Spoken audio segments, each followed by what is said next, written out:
Misalkan kita punya suatu titik P, yaitu titik 3, 4, 5 misalkan ya. Kemudian di ruangan ini kita punya muatan garis di sepanjang sumbu X dengan besar rho S. Kemudian kita punya garis lagi. Let's say seperti ini garisnya. Dia berada di bidang XY. Dia berpotongan dengan titik ini satu misalkan ya. Kemudian kita punya, biar lebih ramai lagi, kita punya muatan bidang seperti ini misalkan. Kita punya muatan bidang, let's say seperti ini. Oke, ini ilustrasi aja ya.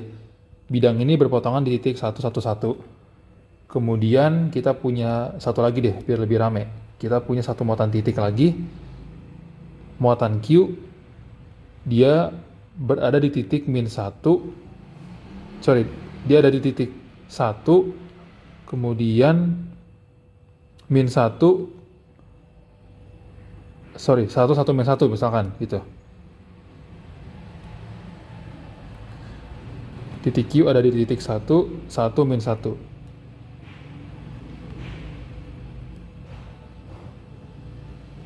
Satu, min 1. Nah, kita ingin cari tahu nih berapa besar medan listrik di titik P ini. Nah, di kasus ini kan terdapat 1, 2, 3, 4 buah muatan. Berarti di titik P, medan listriknya itu adalah kontribusi dari masing-masing muatannya. Kontribusinya. Nah, berarti kan kita harus tinjau satu persatu. Let's say kita tinjau E1 ya. E1 ini misalkan kontribusi yang gampang dulu dari muatan Q, muatan titik. Nah, misalkan tadi ini saya lupa yang ngasih ya. Ini kan rho S, ini rho S1, misalkan muatan garis 2 ini rho S2. Kemudian muatan bidang ini punya besar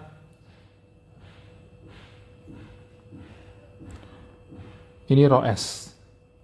Tadi ini rho L, sorry. Ini rho L1, rho L2, ini rho S. Nah, di titik P, akibat muatan titik Q, dia kan besarnya adalah KQ per R kuadrat R topi gitu kan. Nah, sekarang pertanyaannya R-nya itu apa? R topinya itu apa? R itu adalah jarak antara dua titiknya itu. Nah, berarti R-nya itu adalah akar 3 dikurang 1 kuadrat ditambah 4 dikurang 1 kuadrat ditambah 5 dikurang min 1 kuadrat. Nah, ini bisa dihitung sendiri gitu ya. Kemudian, R topinya itu gimana cara nyarinya? Nah, R topi itu kan vektor yang menghubungkan antara titik K dan juga titik P. Ini R topi. Berarti R topi itu adalah vektor R, yaitu ini. Berarti 3 dikurang 1 I topi ditambah 4 dikurang 1 J topi ditambah 5 dikurang min 1 K topi dibagi panjangnya gitu kan, dibagi R. Tadi ini berapa gitu. Nah, berarti dia hasilnya adalah, oke, kita hitung aja biar lebih jelas. 3 kurang 1, 2, 4 kurang 1, 3, 5 kurang min 1, 6. Berarti 6 kuadrat tambah 2 kuadrat, 36 tambah 4, 40 tambah 3 kuadrat, 49. Berarti 7 ya R-nya. Berarti ini adalah 1/7 dikali 2 I topi ditambah 3 J topi ditambah 6 K topi. Kayak gitu. Nah, berarti S1-nya adalah K, Q, ini kan angka ya, dia udah diketahui gitu. Silakan dimasukin aja, dibagi 49, yaitu R kuadrat dikali R topi, yaitu tadi 1/7. Dia adalah vektor 2 I topi, 3 J topi, tambah 6 K topi. Kayak gitu. Nah, sekarang misalkan kita tinjau E2. E2 itu akibat muatan garis row L1. Nah, gimana caranya? Kita sketsa dulu aja. Ini adalah row L1, muatan garis L1. Ini titik Q. Sorry, ini titik P, maaf. Ini titik P. Di 3, 4, 5. Nah, berarti kan row-nya itu adalah ini, jarak tegak lurusnya. Dalam hal ini, karena ini adalah muatan di sepanjang sumbu X, berarti panjang row ini adalah komponen sumbu Y-nya dikurangi komponen sumbu Z-nya gitu kan. Berarti akar 4 kuadrat ditambah 5 kuadrat, yaitu akar 41. Nah, sedangkan row topinya itu adalah ya vektor ini, vektor yang menghubungkan titik ini dan titik ini. Berarti 4J topi ditambah 5K topi dibagi dengan panjangnya, yaitu akar 41 gitu. Nah, ini mohon maaf angkanya agak jelek yang saya pilih gitu. Nah, tapi poinnya adalah, maaf tergeser. Berarti kita punya E2 itu adalah, tadi apa persamaannya kalau dari muatan garis? Row L, 2K row L dibagi row topi gitu ya. Berarti 2K dikali row L-nya itu, row L1, dia diketahui biasanya, dibagi row, yaitu akar 41, dikali row topi. Row topi itu dalam hal ini adalah seperakar 41, ini 4J ditambah 5K. Oh, ternyata masih lumayan enak angkanya. Berarti 2K row L1 dibagi 41, ini 4J ditambah 5K. Kayak gitu. Nah, kemudian akibat ini, garis hijau ini, akibat L2. Gimana caranya? Coba kita sembunyikan dulu.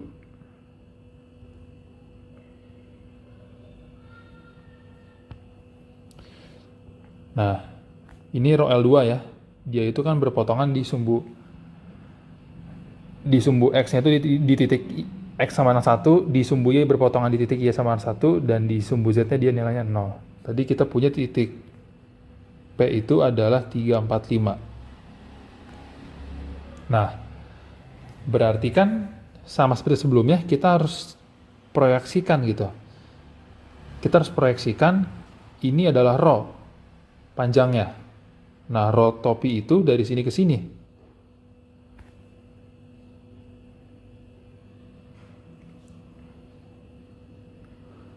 Nah, mungkin untuk kasus ini dia agak advance sih sebenarnya. Dia agak advance untuk mencari panjang row dan juga apa itu vektor row topinya. Tapi nggak apa-apa, kita akan tetap contohkan ya. Di sini akan saya mungkin bisa sebagai insight aja, pengetahuan baru gitu. Kan tadi dia ini berpotongan di titik X sama 1 dan Y sama 1. Berarti kita tahu bahwa ada nih satu vektor yang mengarah di sepanjang garis ini yang nilainya itu adalah 1, 1, 0. Oke, ini sembarang vektor arbitrary. Kemudian kita punya nih suatu titik sembarang di vektor ini. Kita tahu titik 1, 0, 0 berada pada vektor ini. Oke, nah let's say titik di sini, titik yang merupakan jarak, titik terdekat dari titik terdekat di garis ini, yang terdekat juga ke garis P. Sorry, titik pada garis ini yang terdekat pada yang terdekat ke titik P, kita sebutkan dengan titik O misalkan, atau jangan titik O, kita namakan titik S. Titik S misalkan. Nah, titik S ini punya koordinat X, Y, Z, tapi kalau Z-nya kita udah tahu dia pasti bernilai 0. Nah, jadi gini. Mungkin ini sedikit kalkulus vektor ya. ini sedikit pembahasan tentang kalkulus vektor. Kalau kita punya suatu garis, ini adalah origin O. Semua titik pada garis ini, misalkan titik ini, atau titik ini gitu vektornya. Ya, semua titik pada garis ini dapat dinyatakan sebagai P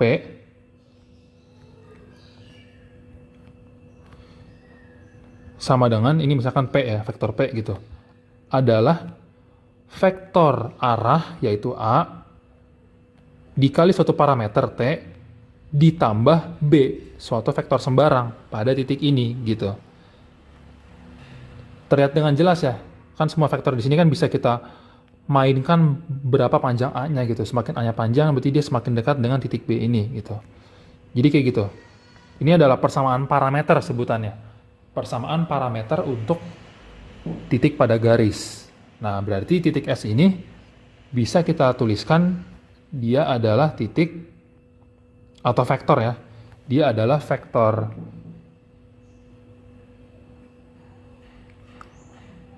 AT tambah B. Berarti dia adalah T dikali suatu parameter 100. Sorry, vektor A dikali T ditambah 100. Tadi 100 ini adalah titik sembarang pada garis ini, sedangkan 110 adalah vektor arahnya gitu. Berarti ini adalah T tambah 1, 1,0. Nah, jadi gini. S, kita udah tahu nih, S itu dapat dinyatakan dengan ini. Berarti SP, yaitu vektor ini ya, vektor yang dari S ke P ini, dia adalah P dikurang S, berarti 3 dikurang T tambah 1, atau 3 dikurang T kurang 1, kemudian 4 kurang 1, 5 kurang 0, yaitu 2 minus T, 3, 5. Nah, sekarang kita mau cari tahu nih berapa nilai T-nya gitu kan. Gimana caranya? Nah, kalau P ini adalah titik terdekat dari garis, berarti SP ini tegak lurus dengan garisnya gitu kan.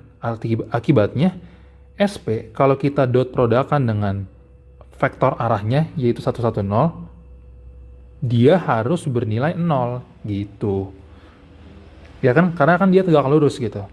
Berarti SP itu 2 minus T, 3, 5. Ini sorry ya, saya ganti-ganti notasi, kadang pakai notasi vektor kolom, kadang pakai notasi vektor baris. Berarti ini adalah 2 minus T ditambah 3 sama dengan 0, atau T sama dengan 5. Nah, berarti SP ini adalah 2 dikurang 5, minus 3, 3, 5. Nah, itu dia. Berarti, nah, SP itu kan ini kan, SP gitu. Berarti, rho itu adalah akar dari minus 3 kuadrat, tambah 3 kuadrat, ditambah 5 kuadrat, yaitu akar 18 tambah 25. Akar 43.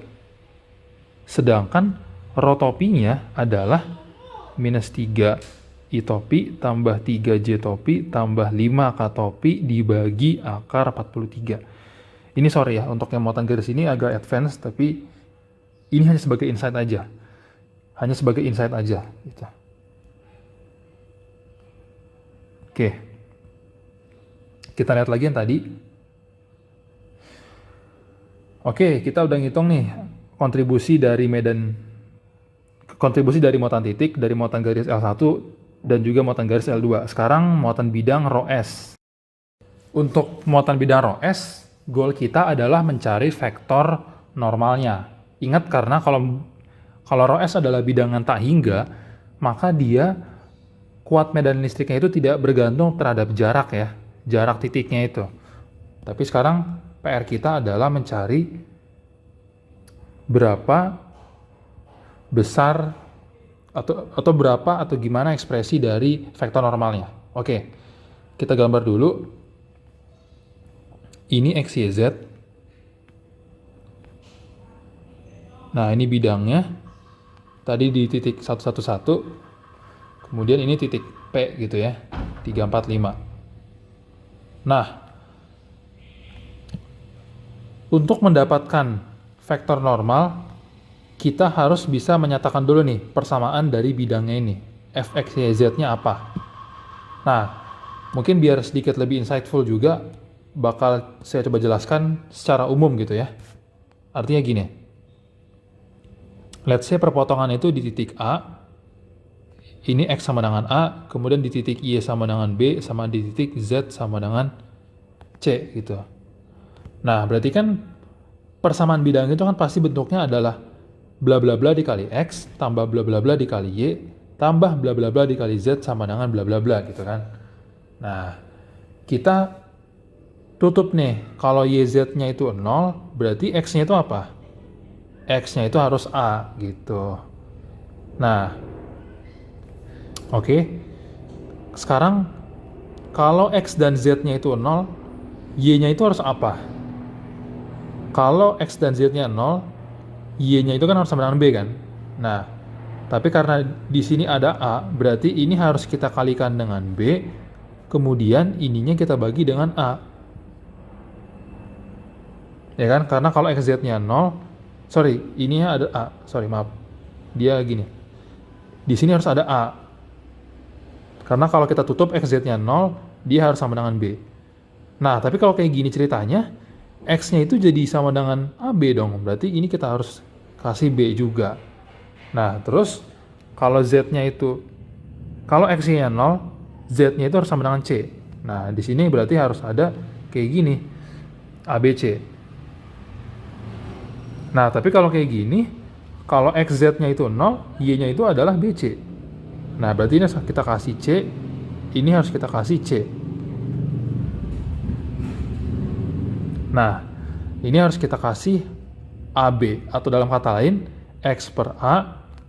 Ini kalau kedua ras kita bagi dengan ABC ya, berarti kan X per A ditambah Y per B ditambah Z per C sama dengan 1. Nah, jadi kayak gini persamaan bidangnya, Fx, Y, Z-nya. Berarti dalam hal ini, karena dia sama semua besarnya, perpotongan ini di titik 111, berarti Fx, Y, Z-nya adalah 1, X per 1 tambah Y per 1 tambah Z per 1. Ya, ini sama dengan 1 gitu.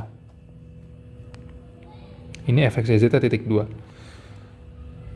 Nah, berarti vektor normalnya bisa kita langsung ekstrak dari koefisien-koefisiennya gitu. Nah, ini berarti N-nya itu adalah 1, 1, 1. Tadi kalau dalam contoh kasus umum tadi ya, ini itu vektor normalnya adalah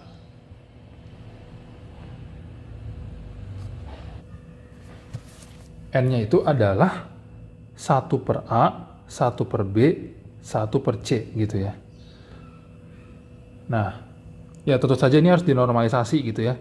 Karena kan ini kan 1 per A, 1 per B, 1 per C ini kalau di akar kita jumlahkan kuadratnya, kemudian kita akarkan kan belum tentu 1 gitu. Tapi ini kita bisa normalisasi.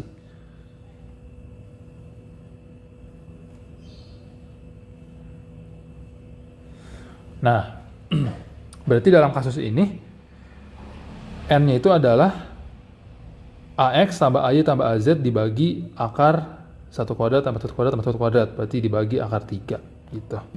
Nah, berarti medan listrik akibat muatan bidang ini adalah rho S per 2 epsilon 0 di arah entropi. Berarti rho S itu diketahui biasanya dibagi 2 epsilon 0 dikali 1, 1, 1 per akar 3. Nah, kita udah berhasil nih ngitung kontribusi medan listrik dari masing-masing muatan. Berarti untuk mendapatkan total medan listrik di titik P, kita cukup menjumlahkan semuanya ini, E1, E2, E3, sama E4. Kita jumlahkan secara vektor. Artinya, yang sekomponen itu kita jumlahkan. Yang disumbu I ya sama yang I gitu, yang J topi sama J topi, yang K topi sama K topi. Nanti hasilnya dapat berapa, itu adalah total medan listrik di titik P. Kalau diminta intensitasnya berarti nanti ya akar X kuadrat tambah Y kuadrat tambah Z kuadrat gitu. Dengan masing-masing itu adalah komponennya. Oke, sekian, terima kasih.